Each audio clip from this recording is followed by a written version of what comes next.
Good afternoon. Welcome. It's nice to have everybody back for the annual CNN Roundtable. We usually have a chance to focus on the emerging markets of the world, but because what has transpired in the last year, we thought the new energy equation would be more apropos for Davos 2016. I can see a lot of familiar faces into the audience today, some who work in the industry, and I'm sure those who work in oil and gas would like to, what we used to do in our business before we went to digital, hit the rewind button and take the clock back a couple of years. January of 2014, Brent was trading this week at $107 a barrel. In Davos 2015, oil was down at 50 and people started to get very panicked. And then Davos 2016, who would think that oil would lead the headlines and bring equity markets lower? And we look at a price of Brent between $28 and $27 a barrel. So one of the big questions, of course, today is how low we go before we find stability. But we've had a perfect storm, if you will, in the last few years, which has hit a full crescendo as we sit down this afternoon. Kind of four key factors behind this perfect storm. First and foremost, we've had a change in Saudi Arabian strategy, which I covered at the OPEC meeting in November of 2014, not to be the swing producer of the world, but instead to go for market share and let the best producers survive. Number two, a shale revolution in the United States, adding 5 million barrels a day. We've seen some of that come off, about 600,000 barrels in the last year. How much more of a correction will we see in 2016 because of $28 to $30 oil? Number three, and we'll hear from a panelist this afternoon, Russia pumping in nearly 11 million barrels a day, going for all-out fight for market share regardless of price. And then what I like to say is the big question mark over the market in 2016 and why we've seen so much dislocation in the equity markets, I believe, this week, is the role of China in demand. Many people are overlooking the fact that China imported better than 7 million barrels a day in December, but many are wondering if we're going to see a dramatic slowdown in China in the second half of 2016. You hear the words transparency called out. Are we really growing 6.8, 6.9% in China, and what impact that will have on energy? And I don't want to leave out renewables as well, because we see investment in renewables in China and elsewhere, and is that finally competing for fossil fuels in the oil and gas market? I don't think we could have pulled together a better panel, to be really candid. I'm really, really happy what we were able to do today, considering the news that's in the market. We can give a round of applause for each one of our panelists when we bring them up. First, I'm going to call them in the order that we have them lined up here. Let's give a warm welcome to Khalid Al-Faleh. He's the Minister of Health and the Chairman of Saudi Aramco. It's nice to have him here. A very familiar face to the Davos community, Daniel Yergin, Vice Chair of IHS, the author of The Quest, and also the seminal book that I read, Understanding Energy, The Prize, Daniel Yergin. His Excellency, the President of Azerbaijan, Ilham Aliyev, joining us here on center stage. Dr. Emmanuel Kachuku, the Minister of State for Petroleum for Nigeria, and the exiting rotating president of OPEC as well. A familiar face to the Emerging Markets Roundtable for CNN and back on energy, his specialty, Professor Linbo Zhang, the Dean of the Institute for Studies in Energy Policy at Xiamen University in China, of course. And Kirill Dmitriev, the Chief Executive Officer of the Russia Direct Investment Fund, a $10 billion fund which is now worth $25 billion even in a down market. Lots of attention and warm regard. Welcome, everybody. So what is going on with oil? Good question. Good question. Let's start with His Excellency the President. If I was going to ask you that we'd be testing $27 a barrel for the benchmark Brent, you probably would have thought I was drinking the wrong stuff and not water or a tea this afternoon. Tell us the surprise you have at the price that we're seeing today, and how do you plan for the future if prices are going to be going even lower than we see today, Mr. President? Well, it's difficult to expect the price going lower, but having this situation today, we will not be surprised if it happens.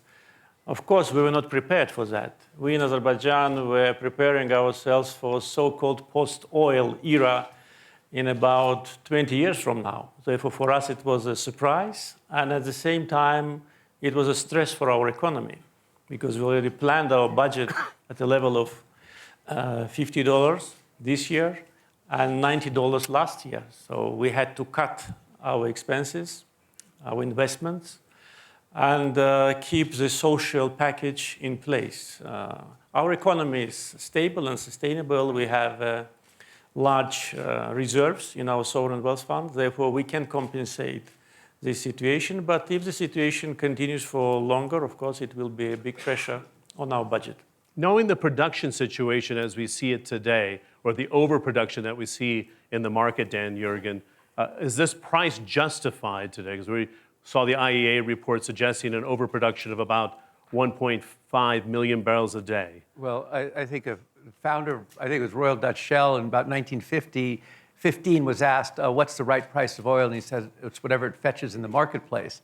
And so this is the marketplace is saying this, but there is an oversupply and the question of demand that's overhanging at the same time. So there's two things coming together. And as you suggested, this is an unusual situation because the price of oil is walking arm in arm with the questions about the Chinese economy. Good.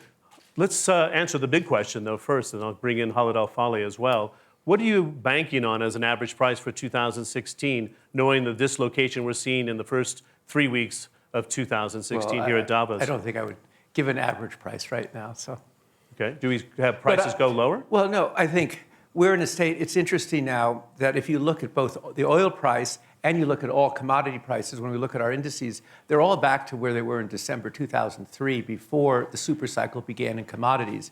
Indeed, if you think about it, some people here will remember the OPEC price band of $22 to $28 a barrel. That's kind of where we are right now. Khalid Al-Faleh, you have to plan for Saudi Aramco, needless to say, in addition to other plans you have for the group. What plans do you have for pricing going forward? It's a big question mark that people are wondering how Saudi Arabia plans with the strategy that it implemented. Well, Saudi Aramco as the company and Saudi Arabia as the nation, we have the most resilient capacity within producers to take whatever the market serves us. If prices continue to be low, we will be able to withstand it for a long, long time. Obviously, we don't hope for that, but we're prepared for it. We have the lowest cost production in the planet by a big margin from our next competitors. And our investment program is well financed internally. So we're able to continue to maintain and even grow capacity in oil and gas without having to borrow. Saudi Aramco essentially has zero debt on its balance sheet. The price itself is irrational, if you ask me, because prices are supposed to be set by the marginal barrel. The marginal barrel is certainly way higher than $30 a barrel. But in the short term, while there is excess capacity, prices are set by variable costs. And most producers are able to pay the cash cost within the current price. So if the market continues to drive prices down, you will see some producers exiting simply on the not being able to finance their short-term operating costs. We don't hope for that. I think the market will need all producers in the long term. There is growth coming up, 1 million barrels or so at least, year on year, and that, of course, in addition to the decline of conventional and unconventional production that will take place. So in the short term, it's a very bleak picture with the overcapacity that you mentioned. But in the long term, I think we need current producers, and we need to invest in new capacity to be able to meet demand. What would you suggest as an average price for 2016, knowing the dislocation we see today, sir? I would not risk my reputation of and give a price. I do feel, though, that the market has overshot on the low side, and that it's inevitable to start turning up.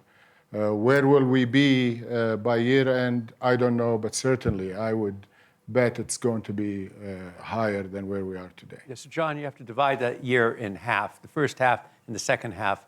First half lower, second half somewhat higher. Okay, very good. Let's go to Russia and Kirill Dmitriev, and then I'm going to bring our other two guests in.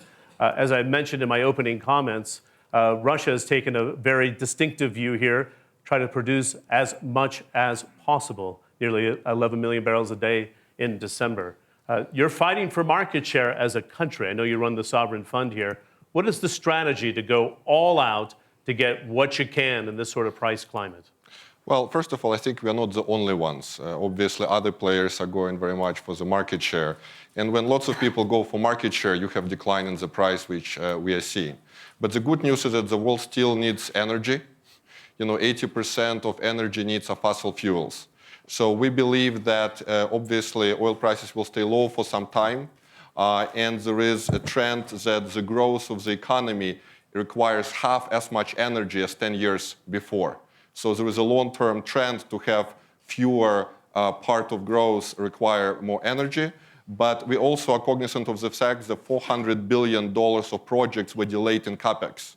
And people are really not investing as much as they were before. So we believe that next year, oil price should be more stable. And a prediction, you're asking for prediction, is 57.95 a barrel. And that's a consensus of 31 analysts asked by Reuters, not my prediction. Is that the annual That's not the price? Russian For next prediction? year, not for this year, for next year. For average next year, I price. was going to say. That's quite a bet from 28 to 57.95. I wouldn't take that bet, by the way, at this stage. A couple of question marks that we raised here. Professor Lin, it would be good to get your thoughts about demand in China. Nobody seems to believe the growth scenarios that we see in China today and whether realistically China's holding above 6% or not. And where's this demand coming from crude? I suggested it was 7.4 million barrels in the month of December being imported on a daily basis. Right. I think that the import is still very strong on the oil side. But the demand is a bit weak. I think there's some going to the strategic reserve. But what made China so interesting, I think two reasons. One, China is big, right? That's everybody knows that. The other one is dynamic. It comes up very quickly and also go down very quickly. So, and that created a huge impact on the international markets.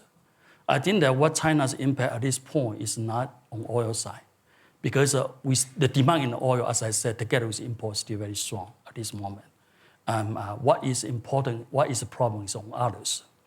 We typically count for roughly 50% of the cement, steel, coal production in the world.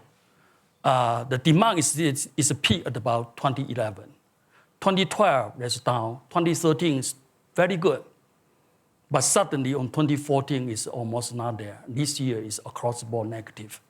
Electricity demand is roughly 0.5%. That's why some people are questioning why the GDP and the energy is such a wide gap.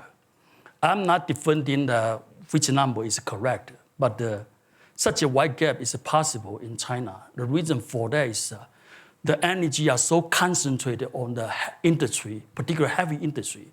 Heavy industry consume typically more than 60% of the energy in China. And those guys are very sensitive to economy. When economy not good and they come down a little bit, there's a huge impact on the energy incremental in China. So that kind of gap is possible. In fact, if you look at US history, there's also some gap there. It's quite large between the GDP and energy. So having said that, I think that the China's demand will come back. This is a very difficult time for transition. But China is still in the process of industrialization. What is no point to compare New York with Beijing? What need to be compared is, for example, a town in China compared with a town in Europe or in US or in Japan. So in that sense, the infrastructure development is still enormous. The need still enormous. So when China's demand comes back, I think that everybody looks better because the size of the demand and also the size of the economy. Good. But what are you projecting for growth, GDP growth for China going forward? Because nobody really seemed to believe this number of 6.8, 6.9%, even though it was the slowest in 25 years. Well, the Chinese government tried to double the income by 2020. That's between 2010 and 2020. If that is the case, they have to maintain 6.5% growth for China in the next 5 years. And that's in the 5-year plan. And that's realistically doable, is what you're suggesting? Well, if the transition comes shorter, that's realistic. That can be done. Okay. And let's bring in the Minister of State for Petroleum from Nigeria. We had a chance to see each other in the UAE recently. And you had mentioned some of the pain that this low oil price is causing. How much dislocation is it causing in Nigeria when your break-even cost for production is about $30, $31 a barrel? Give us a sense how you see the pain applied to Nigeria at this stage. Well, first, there are two areas of production. The low and shallow water productions are less than $13 a barrel. So obviously, the reason will demand that you begin to emphasize growth in those areas as opposed to growth in the deep offshore. Deep offshore is where you have the 34, 35, 36 type dollar per barrel. A lot of dislocation, I think, similar to every other producing country, because even the wealthiest are suffering some dislocation from this also. But probably more intensely, you would expect a typical country, obviously, to have loss of its oil income over the years represented either in infrastructure or in reserves. We have a bit of reserves, but we don't have as much as we should. Infrastructure hasn't been very well developed, so this does hit us quite hard. But having said that, what has happened, we've also come to find out that the Nigerian economy itself is a bit more resilient than we think. We're emphasizing on areas of diversification, collection of incomes, locally taxes. Only about 20-25% of Nigerians currently on the tax payroll, so we're doing a lot of work in that area. And then we're beginning to look at what this is doing for us, is beginning to look, at least in the oil sector, in terms of cost. What is the cost of production? How can we do something better? And there's a collaborative effort between us and the oil companies who are working there to see how can we begin to review projects, review production, and see how we can get that done. Funding has been a problem. How do we address funding through alternative sources of finance? So bad news, but definitely opportunities on the upward side in terms of what you can do in this short-term period. But we're amongst those who are very optimistic that 2016 will end ultimately with better price for oil. Okay, you think it's going to be a better price. What drives that, a better price? Is this the washout in the U.S. shale production, or the higher cost projects being canceled, as Kirill was suggesting? Definitely U.S. shale is key. And if you look at the numbers that are coming off there, you look at a place like Texas, for example, and what impact this is having, you begin to see that there's a lot of drop-off in terms of production there. Different from that, there's a natural decline anyway in production. If you do not invest to replace oil, you're going to have a natural decline, usually about 3 million barrels per day on the average. With the sort of investment approach you have right now, that is not being replaced. So you add that to the shale environment, and you add that to those who are, in any ways, the natural attrition that is going to happen in the marketplace. You're going to see quite a lot of barrels leave if things continue at this end. One group that hasn't been mentioned are indeed the oil producers. At the end of the day, there must be a bottom line point at which production no longer makes sense for them. And I'm sure they're also going to be sitting together to say, what are we going to do about this? For some, you can survive at $20. For some, you can survive at $10. But very many are going to start dropping off the ball very, very rapidly. And at that point, I think that's going to be the alarm and clarion call. Well, in fact, there was a bit of an alarm bell last week when we saw the Wood Mackenzie report suggesting nearly $400 billion of projects between 2016 to 2020, some 68 mainly deep water projects getting canceled. The whole number. Our number for all upstream projects is $1.8 trillion lower than would have been expected. 1.8 trillion. Okay. Over what period of time? 2015 to 2020. 2015 to 2020. Compared to what was expected in 2014. Okay. So it's about a 40% fall in what had been expected. Okay, so this is going to boomerang on this market where we're seeing a really deep correction leading to a boomerang right back up again in 2 to 3 years. Go ahead, Professor. Or Dan, sorry. Oh, sorry. Yes, I think that, we have to remember these markets move in cycles. Whether it's a really big boomerang or not will depend upon other forces, but it's postpone, delay, cancel, and as already said, you have you need to replace your inventory. Okay. This would suggest that the Saudi Arabian strategy that was introduced in November 2014 by the Ministry of Petroleum in Saudi Arabia is going to pay off. It's a fairly painful transition. But is this going to work in time to Saudi Arabia's favor?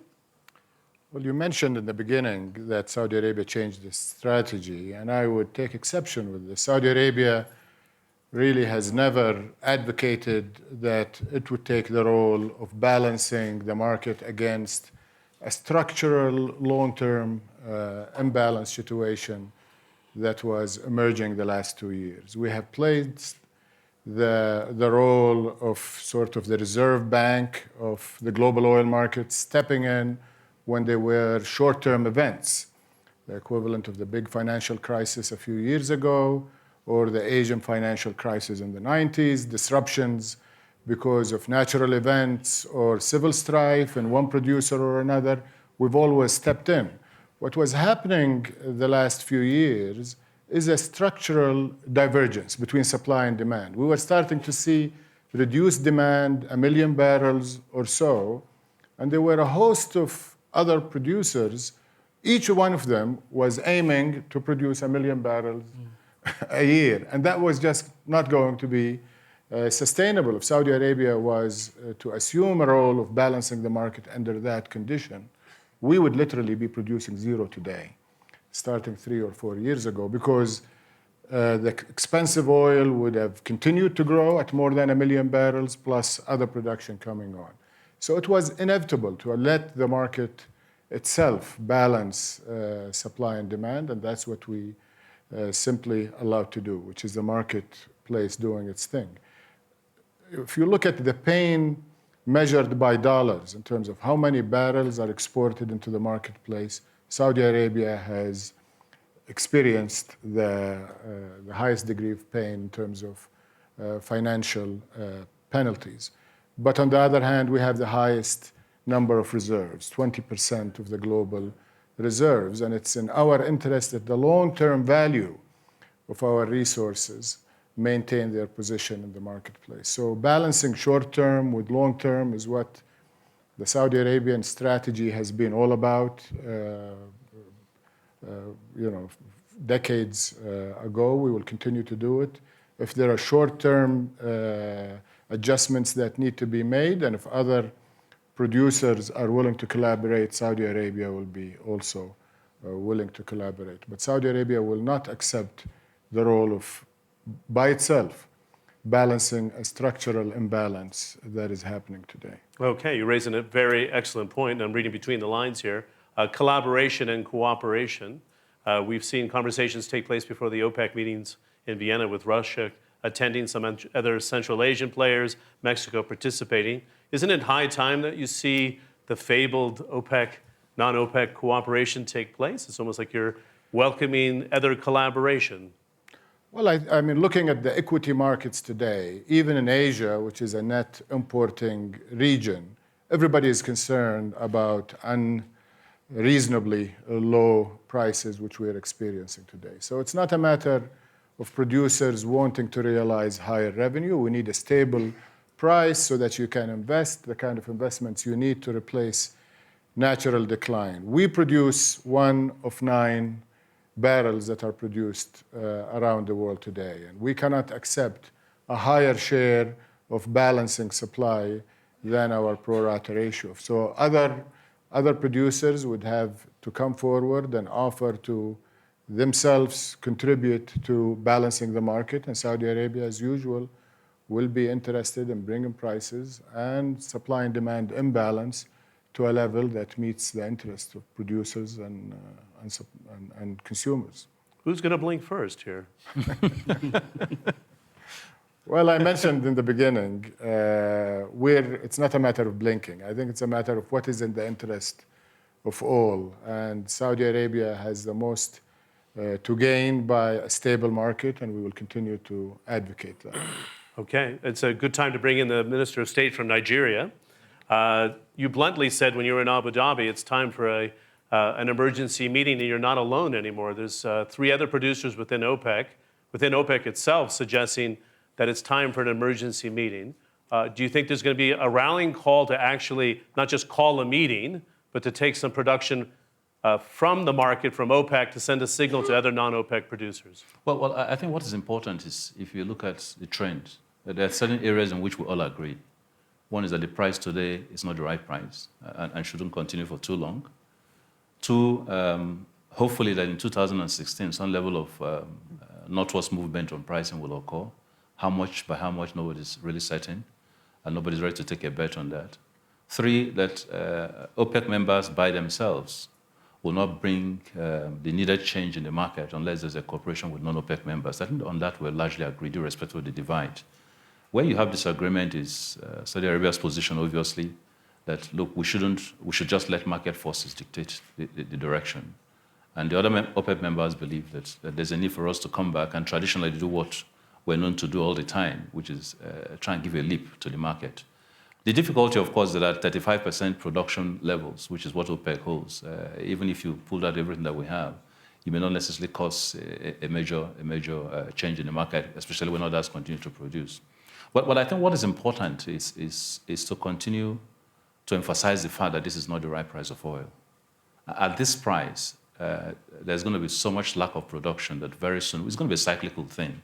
So we suffer right now, but ultimately the consumers will suffer because then the production is so down, the prices shoot up right back again to 100 and something. So you're going on a topsy-turvy movement. So I think what needs to happen is that two blocs need to talk. The non-OPEC members and the OPEC members need to talk and look at what is the future here. What are we trying to accomplish? What has been the difficulty is that everybody's going on their own tangents without anybody talking to one another. And I think that is probably where OPEC comes in. OPEC, I have said personally, and Nigeria believes that OPEC needs to meet, whether you call it an emergency meeting or the June already scheduled meeting, but there's a lot of energy around trying to meet earlier than that. Obviously, some of that is a panic reaction, but ultimately OPEC needs to sit down and say, going forward, what's really going to be our role? Do we just sit back and watch? Do we put more effort in talking to countries like Russia to try and get some consensus of what we need to be doing? It is the interest of both parties, and I think that conversation hopefully will take place soon. Good. If you don't have an emergency at $28 a barrel, when do you have an emergency? Well, I also don't think you should have a meeting just to react to emergency. I think you should have a meeting to react to the impact on the world oil outlook globally. It is not an issue of we need to go shape up the price a little bit, because if you do anything too artificial, it's going to come cracking down very soon. So, but we need to sit down and say, as OPEC, what's our future? What's the future of our reserve? There are countries like us who believe that rather than continue to produce at volumes and at numbers that don't make any sense, we'd rather leave it for the next generation to deal with. And there are lots of that emotion within OPEC members. So I think looking at the global outlook for oil is what is key. It's not so much addressing immediate price reactions. And I think that's where I am calling for a meeting, because I think we need to have that conversation earlier than June. But if we don't have it before June, that's fine. But we're talking to each other informally. Over the last 2-3 weeks, I think I've talked to a lot of OPEC ministers. There's a lot of concern about this. Even Saudi Arabia itself has its own concerns about this. But it's just an issue of approach. And I think what we need to do is to get everybody more comfortable. And that's probably going to be the job of the new OPEC president, Qatar, to try and get everybody more comfortable to wanting to talk about this. Okay, very good. I want to come to the president of Azerbaijan and then to Russia next. But is OPEC dead? Has it just lost its clout in the market? What's the role of OPEC today if you're not convening a meeting to see what all 13 members are looking for? Khalid Al-Faleh and then the Minister of State from Nigeria, please. Well, we have a Minister of Petroleum who is unfortunately not with us today, Mr. Ali Naimi. He would be better qualified to answer this question. But what I would say is that OPEC, as a coordinating agency, not only amongst its members, but also with non-OPEC members, is a very useful organization. And I think the recent episode of the downturn in the oil market has proven that OPEC's traditional role of balancing the market and looking after the interests of its members as well as the interests of the global community is a very important role. Obviously, the organization can be strengthened. The level of trust of the global community and the consumers in OPEC needs to be increased, and better cooperation amongst its members and with non-OPEC producers would contribute to improving its effectiveness. But I wouldn't say it's dead. The Minister of State, I find it interesting. 9 of 13 almost walked out of the meeting in December because they were so frustrated by a bloc that wants to continue to flood the market with oil. Let's be candid. I wouldn't quite put it that way. Nobody really threatened to walk out. There were very, very, very fervent opinions on issues. And as OPEC president, I managed to bring all that together.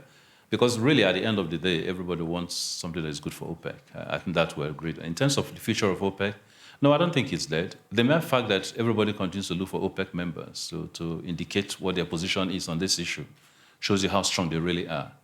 This is probably the first time they're not really getting out to intervene, and that is causing this whole tumult. So that shows you that they still have the firepower. Because in reality, they're probably the only unified group that tends to want to talk as a group. Other producers talk individually. But I think what has come up, obviously, is that the time has now passed for everybody to see OPEC as a deciding factor in terms of price fixing. We will need to work collaboratively with others, and there's got to be sharing of common goals. And I think that's what this has brought out. Okay, Dan Yergin, then I'm going to go to the president of Azerbaijan. So, first of all, John, if you look back historically, periodically obituaries are written for OPEC, and then they get retracted, and then they come out again. But I think, in a sense, this leg down on price is not surprising. People knew Iran was going to come back into the market. Iran came back into the market sooner than was expected because the nuclear agreement was accelerated for other reasons. And so it came in at a time of maximum weakness and seasonal weakness in the market anyway. So the price was going to go down. So there are two numbers to watch now in the next, next 2-3 months. One is what are the volumes that Iran actually puts into the market? Between 300,000 and 1 million, where do they come out? And I think that's a big question mark on the market.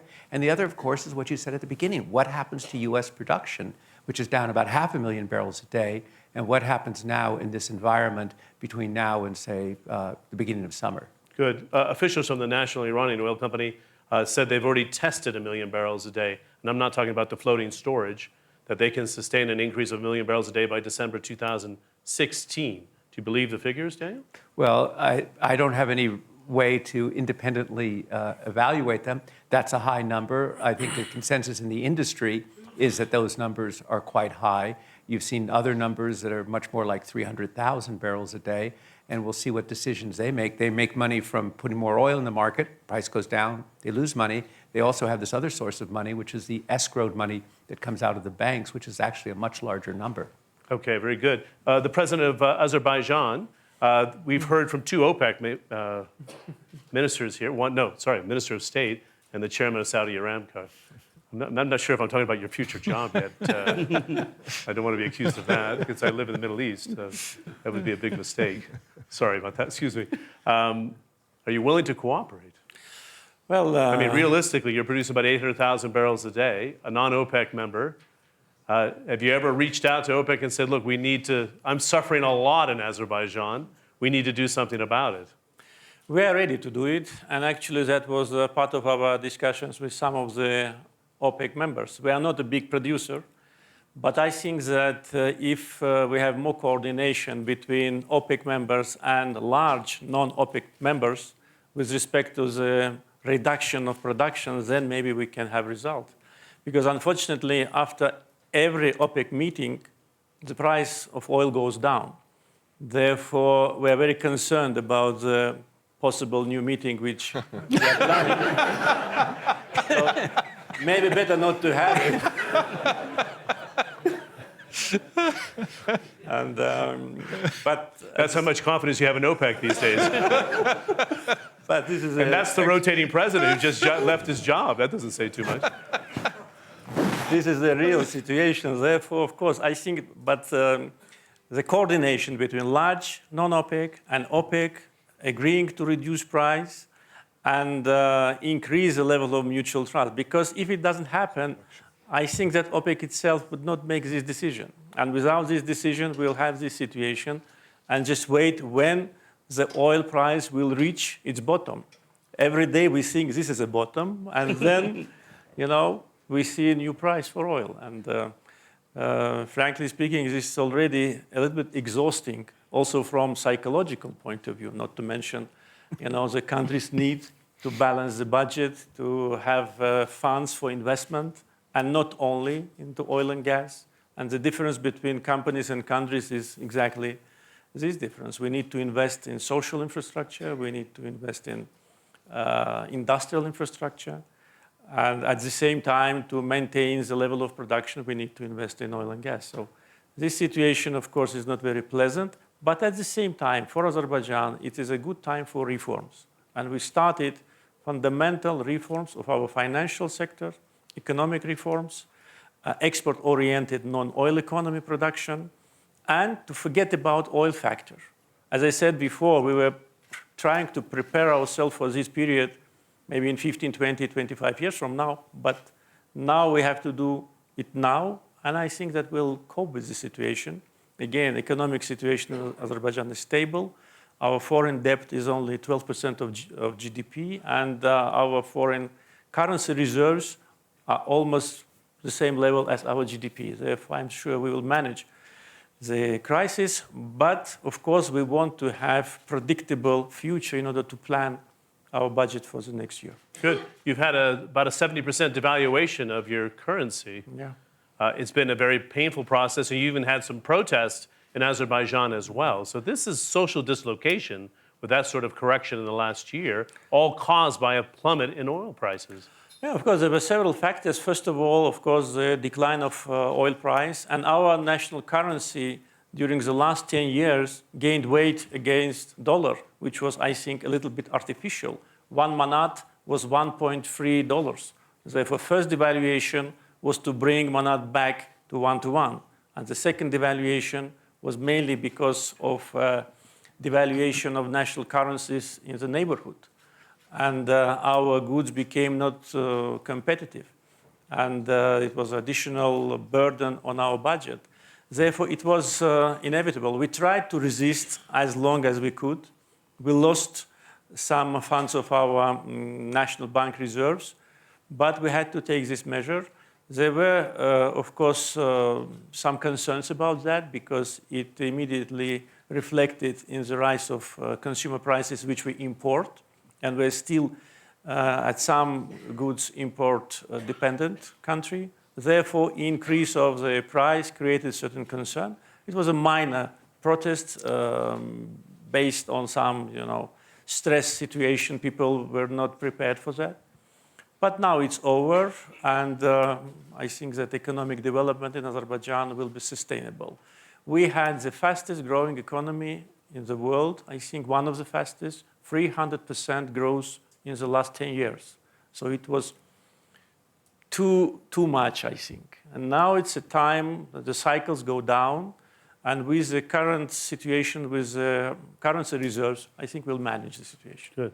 You're not the Minister of Energy, Kirill, but I'm sure they didn't let you sit on the panel without some sort of guidance here. Is Russia willing to sit down and consider coming off record production of 10.8 million barrels? Well, I think this agreement is possible, but at the right time. And if we were to dissect what will drive this timing, I think we have to think about some of the thinking of the players. Because some players may believe that in 15, 20 years, there will not be much need for oil because of the electrical cars, etc. 70% of oil consumption is transportation. 42% of that is cars. So basically, some players may say, in 20 years, less demand for oil, so let's go for market share in the meantime. But I don't believe this is what's driving some of the dynamics here. I think some players want to, as one of the ministers of the country said, punish shale oil producers. Other countries may want to prevent successful entry of new players to the market and make sure that they cannot strengthen themselves by increasing oil production too much. So there is lots of this interplay of interest. Some countries may want to use it as an impetus for reforms and really drive this agenda to then have higher prices. So I believe when those things play out, maybe within a year, and countries get what they want, then it's going to be much easier to sit down and agree. But for now, lots of players, lots of countries have different agendas, different interests, so it's difficult to agree right at this time. What's the Russian agenda in this process then? Is it all about market share? Because that's what the production's suggesting right now. Well, I think we believe that it's a good time for transformation, but we definitely believe that the oil price is too low right now, and it's not reflective of fundamentals. So we are open to cooperation, we are open to discussions, and I think when the right time comes, those discussions will lead to a higher price. Good. What do you think about what you've been hearing so far, Mr. Al-Fali? Well, I think we're talking about short-term reactions to what's happening today. And of course, in an ideal situation, you would balance supply and demand and keep prices within a reasonable range. But I think the big challenge that is facing the industry is long-term planning of capacity and having long-term investments match the expected needs in terms of demand and replacing natural production. And neither OPEC and certainly not with other non-OPEC producers, that has never taken place. And what was apparent 2 or 3 years ago is that there was a long-term trend to increase production massively, both from within OPEC and non-OPEC, especially with the technology and business model that developed in North America, that supply was going to be just far above demand unless some producers, big producers, voluntarily withdrew a lot of barrels. And as I mentioned earlier, that is not going to happen. So in addition to discussing in an objective and rational way what is to be done in 2016 and 2017, there needs to be a mechanism where long-term supply increments are properly planned to meet the needs of the global economy. Discussions about renewables and are, I think, taken out of context. I don't think renewables or the pressures by climate change are going to significantly reduce beyond what has already taken place, the long-term demand on oil. So the last thing the global economy and community needs is to see the oil industry withdrawing because electric cars will take over. If electric cars were to take off, where is the electricity coming from? And if it comes from coal, then climate change is going to be impacted negatively by electrification of the automobile. So I think we need to be pragmatic and objective in planning for the future, and the producers have a collective role, OPEC and non-OPEC, to have a dialogue and to understand where demand is going to be and who's going to be produce it. Obviously, low-cost producers will expect to have a significant part of the long-term supply. And we in Saudi Arabia have our own development needs, but we also feel responsible to provide energy at a reasonable cost to consumers. So we're not going to accept to withdraw our production to make space for others. That's a pretty pointed statement. I could even apply that to Iran, which is trying to come back in the market, and they want to go back to 4.3 million barrels a day within an 18-month period. They kind of feel that's their deserved market share. I'm not going to comment on what the Iranians are or are not planning to do. They can speak for themselves. But not only our significant low-cost reserves that are already developed and ready to go, but the significant investments we have put in place. And I think our consumers who have relied not only recently, but over the last 7 decades on Saudi production of energy, fueling the global economic development over most of the last century, want Saudi Arabia to be a significant part of providing energy to the global community. And this is a position that we've earned over a long time, and we've earned it by investing, by being true to our principles, and by continuing to be committed to our consumers, and we're not going to leave that position for others. Well, pretty clear message. Professor Lin, I think if you get your thoughts on picking up on what Mr. Afali talked about in terms of renewables, there's a lot of renewable investment still in China. And despite the fact that oil and gas investment dropped 15%, even as high as 20% in 2015, the rise in renewable investment, kind of driven by subsidies, is still going higher. You're expecting that trend to continue in China? Yes, it will be, because the Chinese government can meet that the 15% of clean energy by 2020. Right now, it's only 12%. And nuclear and hydro takes longer time to build. So the wind and solar will continue to go.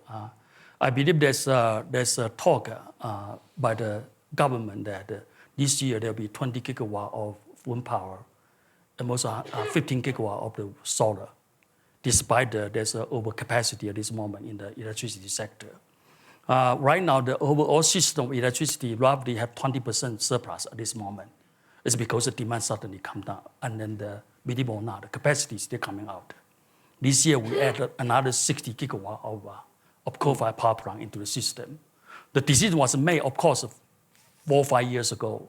But I'm saying is that the capacity is huge. And given that capacity, there's substantial difficulty for the solar and wind in reality, even though the government is subsidizing, it's protecting it. The problem is you do not find enough demand for generation. So therefore, generation hour keep declining. Of course, it's not as decline as much as coal-fired power plant, but still, given that already pretty low generation hours, further decline is also making difficulty for the wind and solar industries. But anyway, I think that another 100 gigawatt of wind, also possibly more than 60 gigawatt of the solar is coming to picture in the next 5 years in China.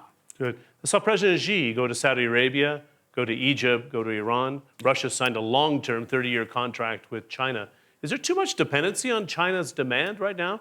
It's like the most popular player at the ball, the most popular woman at the ball. I mean, everybody's courting China's demand and long-term contracts.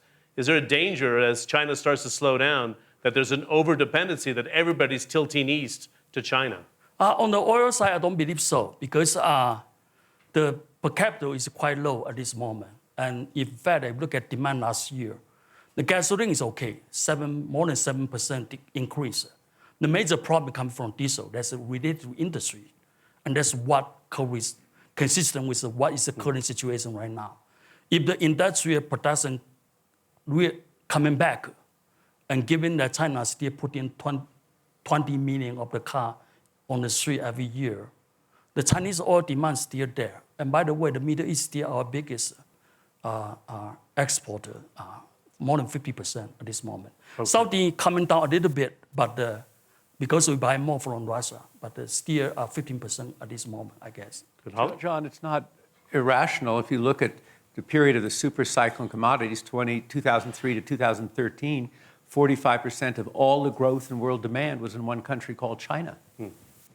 But can it be sustained, Dan? That's the question over the market. And that's what I'm saying that at the beginning, that when China comes out very quickly and was going down very quickly, that has a huge impact on the international market.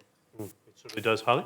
Well, we're the biggest exporter of crude oil to China. We also have investments in China, refining and marketing.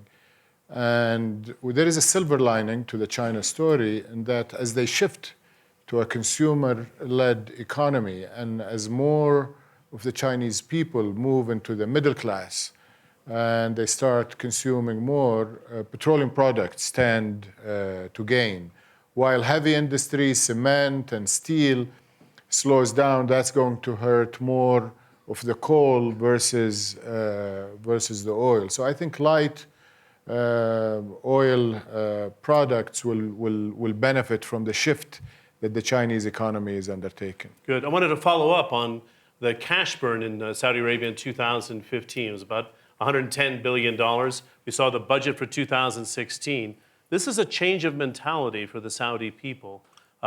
Lifting of petrol prices, subsidies coming off for power. It's a change of thought. Is Saudi society ready for this? After all, King Salman's been in power for just now, taking the throne for just about a year, as you know. This is a major transition. Is it going to remain stable with the cash burn and prices the way they are today? Absolutely. First of all, Saudi Arabia has been planning to restructure its economy, to move to a smaller, more effective government, and to empower and unleash the private sector in a bigger way, diversify income with less dependence on oil. None of this happens overnight. They're transitions that take years to happen. Sometimes they take decades. The current phase we're in with oil prices is going to give us the impetus to accelerate this. And we started. The budget of 2016 is basically flat spending compared to 2015. So we're not really slowing down the growth of the economy. Still, Saudi Arabia will grow in GDP in 2016 per all predictions. You need to grow 5 or 6% to make sure your youth unemployment rate doesn't go up. Well, unemployment can be helped by substituting. We have 10 million foreign workers in Saudi Arabia. So with better training and development and the private sector picking up more of the slack on providing jobs for Saudis. So there is a lot of reforms within the labor markets that can take place. There is a lot of localization of our own spending. And energy alone will create 500,000 jobs. And this is something that we're undertaking. The healthcare sector, which I'm responsible for, is basically all based on imported input factors, from pharmaceuticals to medical equipment to even healthcare workers. If we gradually localize these input factors, that will create not only a lot of jobs, but also a lot of GDP growth. So we have many levers at our disposal that the government with the Economic and Development Council being in the cockpit literally 24/7, moving these levers, we will be able to develop Saudi Arabian economy into a more diverse, more sustainable, less dependent on oil, with a lot of opportunities, not only for Saudi investors, but here in Davos, I think there are numerous opportunities. We're literally opening the doors wide open for foreign direct investments, for investors who are willing to come and invest in Saudi Arabia and take advantage of the next phase of development, which is going to be significant. Some are very concerned about the young Deputy Crown Prince, Mohammed bin Salman, that he's moving too quickly as a youthful leader, too many reforms, too much shock therapy for a place that used to have very gradual change. What can you share in terms of insights on that front? Well, the same people were concerned that we were too slow in the past. And I think as a former runner, I used to run, it helps to go through sprints at times to develop your muscular strength. So indeed, we're accelerating our reform. His Royal Highness is very ambitious in terms of where he wants Saudi Arabia to be sooner rather than later. And I assure you that everybody who works with him and around him is excited by his vision and is energized by his energy.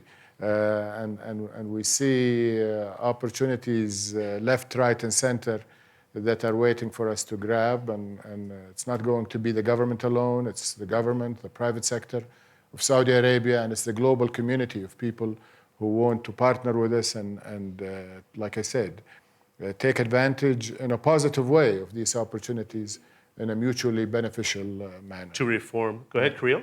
Yeah, actually, I would like to agree with this because we had an opportunity to meet with the Crown Prince, and we feel that this transformational path of Saudi Arabia is very exciting. And we as Russia would like to invest in some of the projects that we are discussing, and the fact that they really want to build tourism around Mecca and other areas. So what we see is really a very interesting test case of can diversification away from oil happen very quickly, given the energy of the economic team in Saudi Arabia that's moving very quickly and is doing lots of things right. Okay, very good. I'm going to finish up here in 2 minutes, but is anybody really surprised why we have such a bearish market today? Nobody can really point to why we see such a downfall in prices the way we see it today. Does it make sense with the supply-demand equation that we're seeing today? Al-Rafale? Well, I think the era of high oil prices is the reason we're seeing this. We were surprised here in Davos and elsewhere, and in Dan's conferences. I've always said the oil price was too high, given the fundamentals when it was above $100. And that high price pulled a lot of money, a lot of investment. The oil industry is a long cycle, and there is a lag time between when the money comes in to when production comes out. So the production we're seeing come into the market in 2015, 2014 is because of the decisions that were made over the last decade because of high oil prices that were above the marginal cost of most of the reserves around the world. And it's going to take some time of lower, more moderate oil prices to bring supply and demand in balance. Unfortunately, it takes time. Okay. Dan, your final thoughts on that? This is the fourth time in the last 80 years where you've had a sudden big surge of oil come into the market, and each time it happens, surprise, supply and demand, price goes down. I think what's happened, and I think your question in the short term, is every kind of piece of information adds not only to the supply-demand balance, but to the negative sentiment in the market. And so one of the things to keep your eye out is when some inputs come into the market that are no longer negative, because everything now is just hammering down on the price. Well, it's pretty extraordinary. We had tensions between Saudi Arabia and Iran in the last month, attacks against Libyan facilities by ISIS, hitting supplies. Syria doesn't go away, attack in Iraq. I mean, numerous different things that would have shocked the market before don't even move the needle on the upside. Well, I That's think- how bearish this Well, market and is. I think while there is a surplus of geopolitical risk, there's a greater surplus of oil. But we'll see what happens. Keep your eye on Iranian volumes, keep your eye on U.S. volumes. That's just one suggestion of the sort of things that could change the psychology in the market. Okay. Mr. President, give you the final word here. How do you plan if you have a price at $28 a barrel? Do you think we've reached very close to the bottom and we can turn back in the next quarter or not? Yeah, I think so. I think that we're very close, maybe $2-3 more to drop. And then in the second half of the year, the market will grow because we all know that it is a cyclic, system. And there was a time, I remember, when we launched our major oil development project in 1994, the price was $12. And it seemed to be very normal. And when we were planning the development, I remember we thought about optimistic scenario, which was $22. So now we are very close to that optimistic scenario 20 years ago. So I hope that the market will stabilize because oil sector needs investments. And last year we had the highest percentage of drop of investments in the oil sector. So without that, definitely the price will go up and will stabilize. I hope. I also don't want to give any prognosis, but I think for companies, for investors, for governments, $60-70 per barrel will be excellent price, and I hope to see that sooner than later. But by 2017, you think? I think so, yeah, I think so, 2017. This year, the second half of the year, I think will be the period of stabilization, and hopefully we can see the growth. Okay. Nice round of applause for the panel. I really appreciate all your input today. Thanks.